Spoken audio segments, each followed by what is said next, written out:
बागेश्वर का इतिहास। नवखंड समन्वित भारतवर्ष के शीर्ष क्षेत्र में प्रतिष्ठित उत्तरापथ या उत्तराखंड अपनी पर्यावरणीय एवं भौगोलिक संरचना में प्रकृति के विशिष्ट उपहार के साथ ही धर्म, अध्यात्म और इतिहास का प्रमुख केंद्र रहा है। देवभूमि नाम से विख्यात इस पावन धरा में कल कल छल छल का निनाद करती हुई नदियां, सुरम्य वन्य क्षेत्र, पर्वत श्रृंखलाएं, दिव्य गुफाएं, ऋषियों की तपस्थलियां एवं देवालय आज भी धर्म और अध्यात्म का सुंदर स्वरूप प्रस्तुत करते हैं। देवधारा उत्तराखंड की पावन स्थली में अवस्थित चतुर्दिक देवालयों में परिवृत व्याघ्रेश्वर तीर्थ भी धर्म, इतिहास, अध्यात्म व राजनीति का उद्घोषक रहा है। नील पर्वत की तलहटी में विराजमान शिव की ये भूमि तीर्थराज कहलाती है।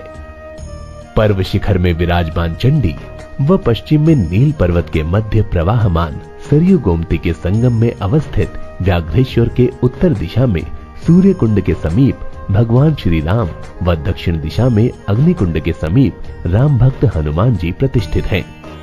व्याघ्रेश्वर परिसर के समीप ही बाणेश्वर, क्षेत्र रक्षक भैरव, दंत्रात्रेय भगवान व सम्मुख में यज्ञ पुरुष वेणी माधव आदि देवगण सदैव भक्तों का आनंद वर्धन करते हैं।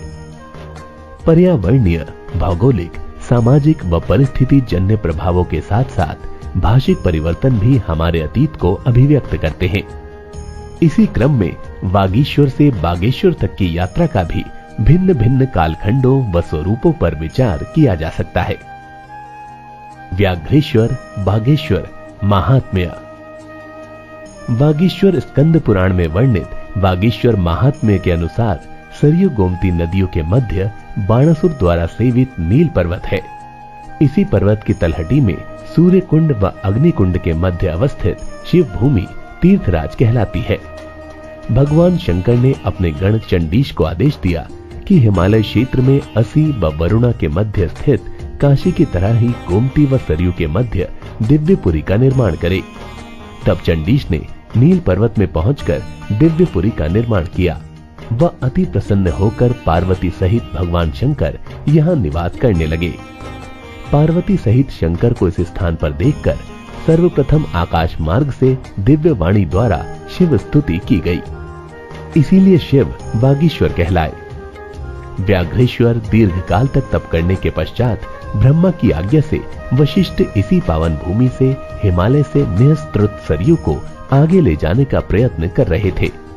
उसी समय नील पर्वत के तट पर मार्कंडेय तप कर रहे थे और सरयू आगे न बढ़ सकी।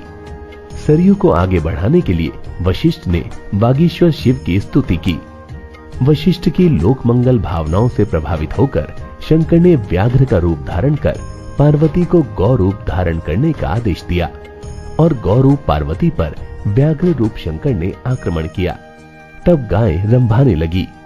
गौ के क्रंदन को सुनकर तपस्या में बैठे मार्कंडेय गाय को बचाने को निकल पड़े और इसी पल सरयू आगे को प्रवाहित हो गई। पुनः व्याघ्र रूपी शंकर ने मार्कंडेय जी को सगुण दर्शन दिए। व्याघ्र रूप में ईश्वर अर्थात शिव का दर्शन हुआ। तभी वहां पर शिव पूजा व्याघ्रेश्वर के रूप में होने लगी। भगवान शंकर ने अपने गण चंडीश से काशी के समान पुरी निर्मित करने को कहा और चंडीश ने वाराणसी की तरह ही इस पुरी का निर्माण भी किया। वाराणसी क्षेत्र में शंकर का विश्वनाथ रूप में पूजन अर्चन किया जाता है। इसी विश्वनाथ शब्द का अवलंबन कर भावुक भक्तजन व्याघ्रेश्वर को बागनाथ नाम से भी पूजने लगे। ये नाम वर्तमान तक भी जन सामान्य की जिह्वा में गतिमान है। भाषाओं में संक्रमण और परिवर्तन प्रत्येक कालखंड में होता रहा है। ये प्रभाव यहाँ भी दृष्टिगोचर होता है। कालांतर में शुद्ध तत्सम व्याघ्रेश्वर शब्द भी अपभ्रंश हो बागेश्वर नाम से जाना जाने लगा। विभिन्न आख्यानों व कथाओं के आधार पर व्याघ्रेश्वर के नामों में परिस्थिति जन्य अंतर दिखाई देता है, लेकिन उन विविधताओं का मुख्य प्रयोजन शिव अर्थात कल्याण की प्रतिस्थापना ही है। यही इस तीर्थ की विशेषता है। इस तीर्थ के धार्मिक व आध्यात्मिक महत्ता के कारण ही भक्तजन विभिन्न पर्वों में यहाँ संगम के पवित्र जल में स्नान कर देव दर्शन सहित पुण्य अर्जित करते हैं।